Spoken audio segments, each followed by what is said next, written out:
Welcome back to Hardball. Well, it's Al-Qaeda getting stronger and also smarter. A double agent for the terrorist network is responsible for killing 7 CIA officers over in Afghanistan a few days ago. NBC News chief foreign correspondent Richard Engel has all the details. So we've all been watching that case and learning more and more. Tell us, Rich, what happened, how those 7 of American people get killed over there. This is a fairly long and complicated story, but I think it tells a lot about how sophisticated Al-Qaeda has become, that they are able now to run double agents and infiltrate the CIA. This story began actually in Jordan, and the U.S. and Jordanian intelligence agencies work quite closely together. The Jordanian authorities actually first arrested this man. He was a 36-year-old doctor. He was a leading member on different internet websites, and that's what triggered or what made him suspicious to the Jordanian authorities. They arrested him just about a year ago, a little over a year ago, and started to interrogate him in Jordan. And during the interrogation, they thought they turned him. They thought that he had agreed to become an agent for Jordanian intelligence and the CIA, and that he would specifically work to target Ayman al-Zawahiri. So his mission was to go to Afghanistan, try and infiltrate the top leadership of Al-Qaeda and locate Ayman al-Zawahiri. Initially, it all seemed to be going quite well. They sent him back to Afghanistan. He got back with contacts, some people he already knew through the internet, and was something of a rising star within Al-Qaeda. A good operative, a good agent. Everyone was fairly pleased with him. Then, just before New Year's, it became apparent. This plot started to hatch. He called his agents, who didn't suspect him because he'd been passing on information. He called his handlers, the CIA, and said, "I have to come in. I have urgent information. I have to see you." They accepted him. He met with his handlers. They even brought in more senior people because the CIA thought that this informant had such good information that it was really going to be important. So they had a meeting, and when he showed up for that meeting, he blew up some sort of explosive, killed 7 CIA officers and 1 Jordanian intelligence officer who was also a distant relative of the King of Jordan.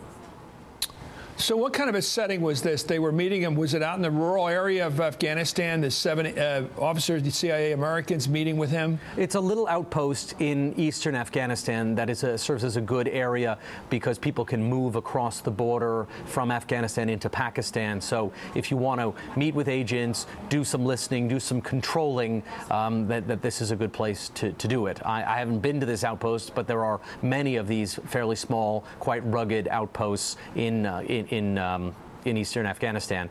Generally, they're not very large, usually just a few dozen to a few hundred people, surrounded by barbed wire and different kinds of blast protection, but they are not big, large concrete structures. They're mostly camps in mountainous areas.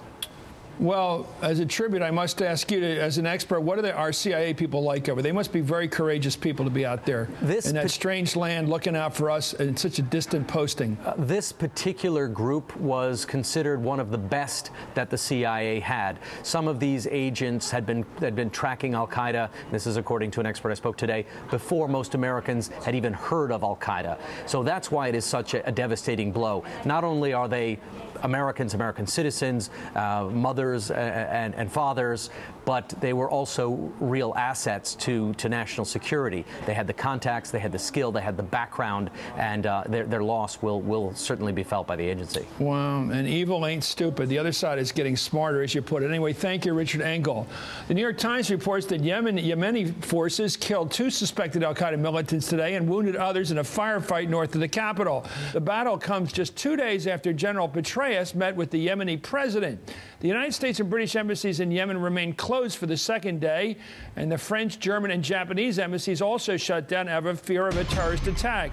Bobby Ghosh is the senior editor of Time magazine.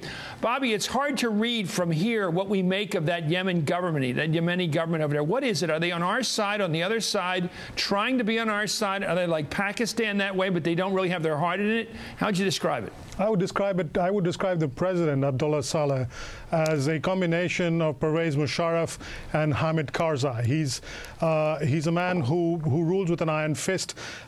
His forces are killing his own people. He does not tolerate religious minorities. And on the other side, he has an incredibly corrupt administration. So in some ways, he embodies the worst of both Pakistan and Afghanistan's leaders.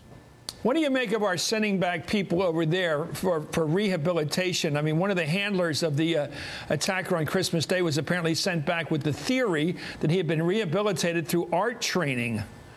Yes, he'd been sent to Saudi Arabia, and Saudi Arabia has a rehabilitation program that gets quite high marks from people, from independent observers, people in this country who've taken a close look at it. But there's always going to be a few people who fall through, a few people who escape, if you like, the system. And it's clear that some of these people are turning up. And Saudi Arabia, keep in mind, has been cracking down on al-Qaeda in its own borders, and a lot of those people have been fleeing across the borders to Yemen. So the situation in Yemen is very perilous at this time, and the U.S. government really has been thinking and rethinking and trying to figure out what to do with these 100 Yemenis they have in Gitmo, and it's not very inspiring to think that they will turn up in Sana'a and be kept under Yemeni control. Well, let's think about how you translate American politics into policy over there. Senator Lieberman is quite a hawk, obviously, in that part of the world, said we should be preemptive.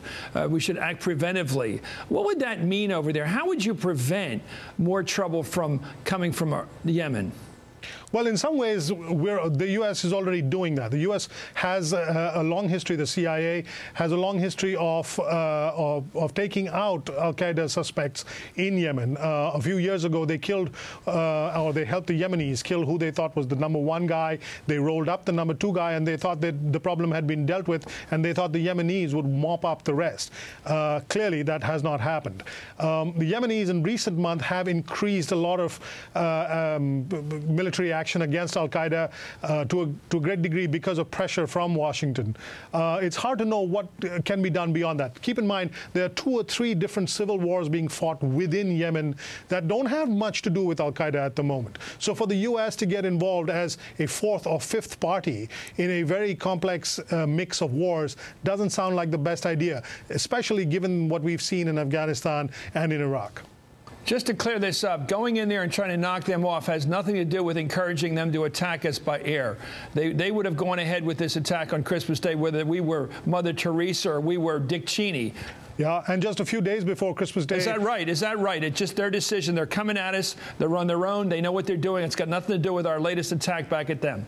No, that's absolutely correct. They've set their sights on the West, on the United States, on what they think are ideological grounds, and they're not going to stop. Okay, it's great having you on. Bobby Ghosh, take care of yourself. Thank you with Time Magazine.